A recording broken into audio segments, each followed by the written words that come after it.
So we've seen an exceptionally sharp, swift response in markets to events this week. And so the coronavirus has been building over time. And the interesting thing is, while it has been focused in China originally, you're seeing infection rates drop off in China, whereas now we're seeing a spread in Europe, specifically Italy and an epicenter there, as well as the US as they start to ramp up testing and actually finding these rates of infection in the US population.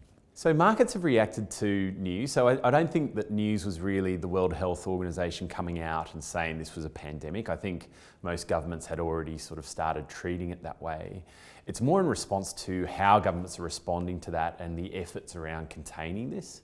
And so there is this trade-off, right? The more and the harsher the measures around how you contain the virus, the more economic damage there is. And so this week in particular, we've seen some pretty stringent restrictions come into force. Banning of European flights from the US was one of the big catalysts in markets on Wednesday.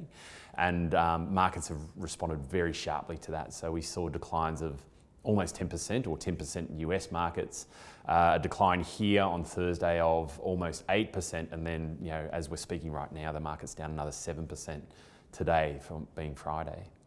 So a lot of clients are questioning why we're taking such drastic action to try and contain the virus or slow down the spread of the virus, which is really relevant. Like, it sort of feels like whatever we do, we're not really going to stop the spread of the virus, which to some extent is true, but there is a really important factor around slowing down the spread of infections. We only have so much capacity in healthcare systems to address to the crisis, and so any action that we can take to actually slow down infections, even though it might prolong or elongate the actual crisis, that's really important to ensure that we operate our healthcare systems in capacity and can deal to the crisis more effectively.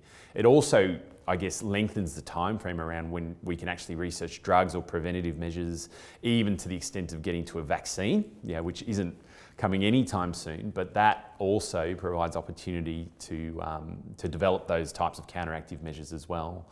So it is economically painful, right, to do these quite drastic measures, but it is necessary in order for us to deal to the crisis most effectively. So businesses are responding to this as you would expect they would. So they are taking a care-first approach around employees and clients, cancelling of events, cancelling of travel. All of that's essentially focused on keeping their employees isolated from possible infection.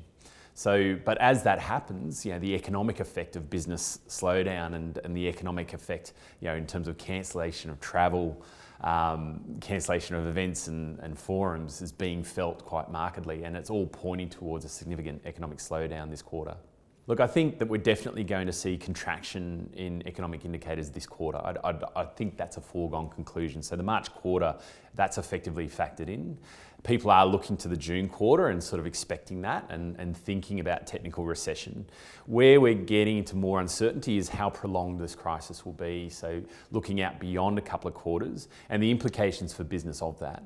So that's, I think, where the market's focusing right now, and that's what it's responding to.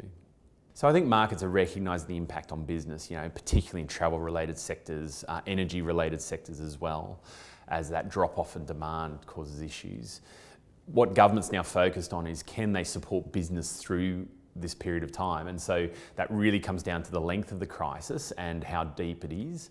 So to the extent that they can support business and business doesn't have to respond to that drop-off in demand, business would normally respond by slowing down, maybe having to go through restructuring, making employees redundant or letting workforce go. That would really start to deepen and accelerate a recession. And so to the extent that the government can support businesses stop doing that and or in effect slow down those plans in order for them to see out the crisis and then come out the other side, that's effectively what these fiscal measures need to address, and that's what the market will respond to going forward. So the impact to investors is pretty dramatic. We have seen a very sharp sell-off in equities and a very sharp decline. So a bear market's defined as a 20% decline in markets, and we are definitely there from an Australian market perspective, and we did reach that in US markets and global markets this week. So that's really painful for investors. It is painful to see that sort of drop off in which equities is generally the largest part of people's portfolios. Seeing that drop off in value in that part of the portfolios can be quite painful.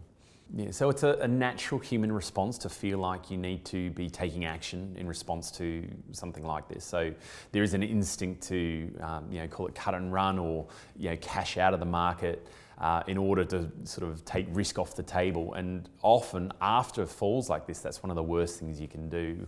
Generally, in response to a market crisis, you need to be well positioned going into that crisis. Once the crisis occurs, it is too late to take action. And we generally do that at Perpetual by positioning portfolios in a way to try and navigate these types of markets beforehand. And then when the crisis hits, we're actually well positioned. Clients are well positioned to navigate that. Yeah, so these types of market events, like for younger investors or people that are accumulating their asset base, can actually be quite beneficial, right? So you're constantly putting money into your superannuation, you're constantly putting money to savings from income. And so these market events means that you're buying these assets at low levels, and that actually sets you up well in terms of future returns. Where this can be really painful is for pension or retiree clients, trustees, or in perpetuity endowments, where there isn't that level of incoming cash flow, or indeed there is a drawdown, and so having to sell assets at depressed values can actually exacerbate the damage or amplify the damage, and so that's very difficult. And you do need to pay attention to that and take action, but not take action in terms of taking risk off the table, but actually take action in terms of, am I drawing down sustainably? Are there other things that I can do? Do I need to maybe change my spending plans right now to take account for the fact that markets have declined quite significantly?